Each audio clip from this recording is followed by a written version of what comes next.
شعیب علیہ السلام نے کیا کہا؟ یا قومی لا یجرمنکم شقاقی ان یصیبکم مثل ما اصاب قوم نوح او قوم ہود او قوم صالح. اے میری قوم، تو اچھا اس قوم کو بھی واقعات معلوم تھے، اس آیت سے پتہ چلتا ہے. اے میری قوم، ایسا نہ ہو کہ جو عذاب نوح علیہ السلام کی قوم پہ آیا جس کا تمہیں پتہ ہے، یا جو عذاب قوم ہود پر آیا، یا جو عذاب قوم صالح پر آیا، ایسا نہ ہو کہ وہی تم پر بھی آ جائے. اور یہ بھی کہنے لگے وما قوم لوط منکم ببعید، لوط علیہ السلام کی قوم تو بہت قریب ہے تم سے، جا کے دیکھ لو ان کے حالات، وہ تو ابھی ماضی کا قریب کا قصہ ہے. وَيَا قَوْمِ لَا يَجْرِمَنْ وَيَا قَوْمِ اسْتَغْفِرُوا رَبَّكُمْ ثُمَّ تُوبُوا إِلَيْهِ. اے میری قوم اعتراضات چھوڑ دو، استغفروا ربکم، رب سے توبہ استغفار کرو. دیکھو وہ لوگ استغفار کا مطلب سمجھتے تھے، ہم لوگ استغفار کا مطلب نہیں سمجھتے. جب شعیب علیہ السلام نے کہا استغفار کرو تو ایسا تو ان کے لیے تو بڑا آسان تھا، ایک تسبیح استغفار کی صبح پڑھ لیتے، ایک تسبیح شام کو پڑھ لیتے. کہتے اتنی سی بات ہے تو ہمیں تو نماز پہ ویسی کوئی اعتراض نہیں، تو استغفار کی ایک تسبیح پہ کیا اعتراض ہوگا. وہ سمجھتے تھے کہ استغفار کا مطلب ہے گناہ سے توبہ، جو ڈنڈی مار رہے ہیں یہ چھوڑیں اور پھر اللہ سے توبہ کریں. یہ والی توبہ آج کل مارکیٹ سے کیا چل رہی ہے، بہت سی چیزیں مارکیٹ میں شارٹ ہو گئی ہیں. بھائی لوگ چینی کو روتے ہیں، یہ شارٹ ہو گئی، وہ شارٹ ہو گئی، وہ بھائی بہت ساری چیزیں شارٹ ہوئی ہوئی ہیں. تو یہ والی توبہ آج کل مارکیٹ سے کیا چل رہی ہے، شارٹ چل رہی ہے. استغفار استغفر اللہ، ڈرامہ دیکھ کے بھی استغفار ہو رہا ہے، ہائے ہائے کیسا ہو گیا، کیسی ہیروئن ہے، توبہ توبہ، ٹھیک ہے نا کیسا ہیرو ہے، ہائے اتنا گندا گانا، توبہ توبہ استغفر اللہ. تو یہ استغفار چل رہا ہے آج کل. تو استغفار کا مطلب وہ لوگ بولو بھائی سمجھتے. وہ کچھ لوگ بیٹھے ہوئے تھے نا، ایک بس میں جا رہے تھے، سب ایک بس میں جا رہے تھے، ذرا دیندار تھے وہ، تو سب نے تہیہ کیا بھائی اگر کوئی لڑکی خاتون واتون نظر آ گئے نا تو استغفار پڑھنا بھائی، ٹھیک ہے نا، کیا کرنا ہے تاکہ نظریں نیچی کر لیں، توبہ استغفار. تو جیسے ہی ایک نے پڑھا نا استغفار استغفر اللہ، تو سب نے کہا کہاں ہے کہاں ہے کہاں ہے سب نے کیا کہا، وہ لاشعوری طور پر نکل گیا نا کہ چلو استغفار کرنے کے لیے ذرا دیکھ تو لیں، بولے بتا یار کہاں ہے کہاں. تو وہ لاشعوری طور پر ہوتا ہے بعض دفعہ. تو شعیب علیہ السلام نے کیا کہا، استغفروا ربکم ثم توبوا الیہ ان ربی قریب مجیب ان ربی رحیم ودود. ایک جگہ فرمایا رحیم بھی ہے اور بہت محبت کرنے والا ہے.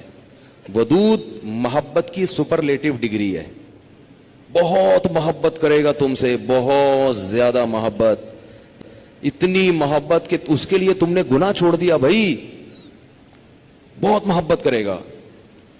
تو ظاہر ہے اللہ جب محبت کرتا ہے تو ہماری طرح نہیں ہے کہ بہت محبت ہے بس ہے تو بھائی یہ پیسے دو، اتنی محبت ہے تو ٹھیک ہے نا. آپ کو کوئی دوست پریشانی میں آیا آپ کے پاس، بہت پریشان تھا، اس کو پیسوں کی ضرورت تھی، وہ آپ اس سے کہہ رہے یار مجھے تمہیں، آپ کو پتہ نہیں تھا کہ ابھی یہ پیسے بھی مانگ لے گا مجھ سے، کہہ رہے یار مجھے تم سے بہت محبت ہے، ایکچولی میں بتا نہیں سکتا بہت محبت ہے. وہ بڑا خوش ہو گیا بھائی اب تو ٹھیک ہے بھائی. تو کہہ رہے یار مجھے نا 100 روپے کی ضرورت ہے. اب آپ کہہ رہے یار یہ کیسے موقع پہ میں نے اظہار کر دیا محبت کا، ٹھیک ہے نا. تو ہم لوگوں کی محبت کیسی ہوتی ہے، ایسی ہوتی. اگر ہمیں پہلے سے پتا ہوتا پیسے مانگتا ہے تو ہم کیا کہتے ہیں، یار محبت کچھ نہیں ہوتا.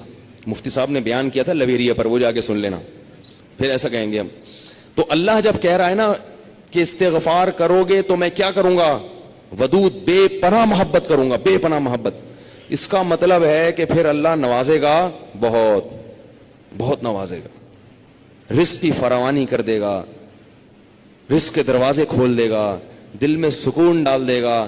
اگر پریشانی بھی آئے گی تو درجات کو بلند کرنے کے لیے، جیسے یعقوب علیہ السلام پر پریشانی آئی، جیسے یوسف علیہ السلام پر پریشانی آئی تاکہ مصر کا بادشاہ بنا دوں، پھر وہ پریشان کرنے کے لیے پریشان نہیں کرے گا، وہ پریشان کرے گا خوشی دینے کے لیے.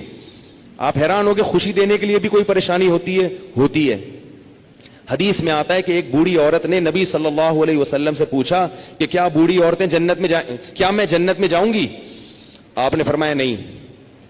ارے بھائی نبی کے منہ سے ایک عورت سن لے کہ میں جنت میں نہیں جاؤں گی، اس پہ کیا گزرے گی؟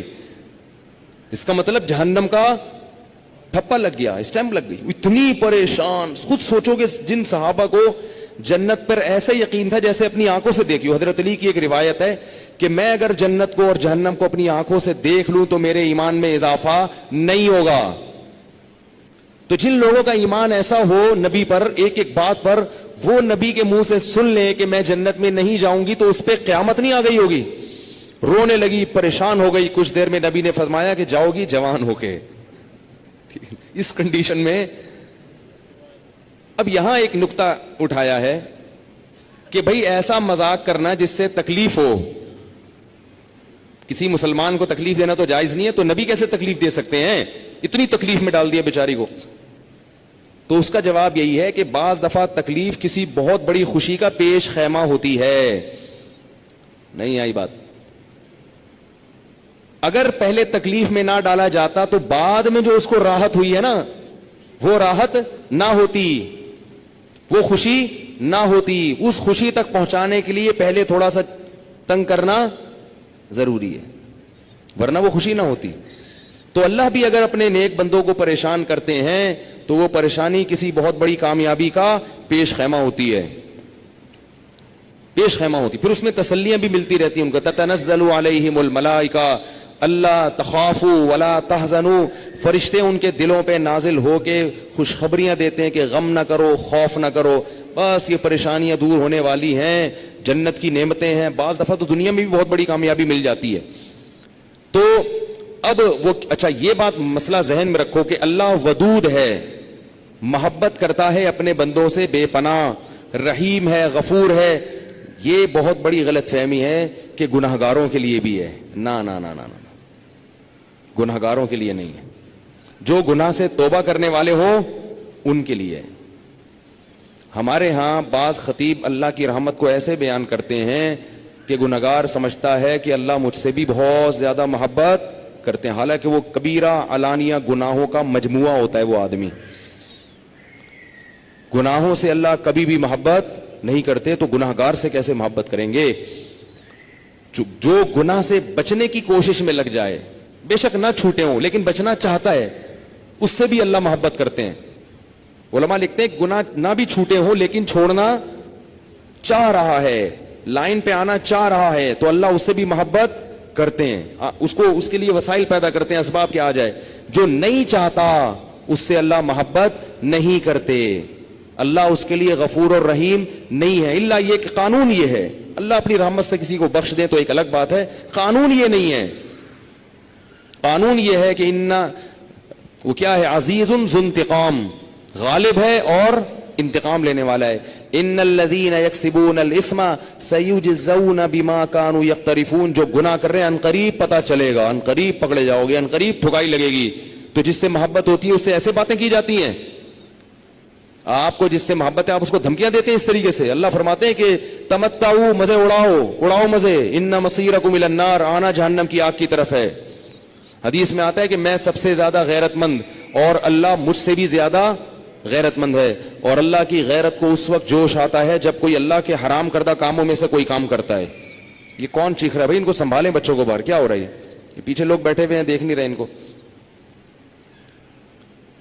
تو اللہ کو غیرت کس وقت آتی ہے؟ حدیث کے الفاظ ہیں کہ جب کوئی بندہ اللہ کے حرام کاموں میں سے کسی کام کا ارتکاب کرتا ہے. اللہ کھلا رہا ہے, اللہ پلا رہا ہے, پھر آپ ناجائز کی طرف جا رہے ہو.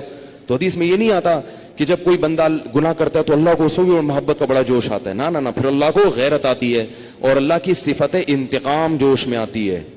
اس لیے بھائی گناہ کرتے ہوئے اللہ سے ڈرا کرو, اللہ کی رحمت کی امیدیں گناہ کرتے ہوئے نہ لگایا کرو. ایسا نہ ہو کرنے کے دوران کوئی چھت گر جائے, زمین پھٹ جائے. بنی اسرائیل نے گناہ کیا تھا نا, ہفتے کے دن اللہ نے منع کیا شکار مت کرو, انہوں نے کر لیا, تو کیا اللہ بڑا غفور رحیم, اللہ نے معاف کر دیا فوراً. رات کو سوئے ہیں تو صبح کیا ہوا ہے, بندر اور سور جیسی شکلیں بنی ہوئی تھی. اللہ ہم سب کو محفوظ رکھے.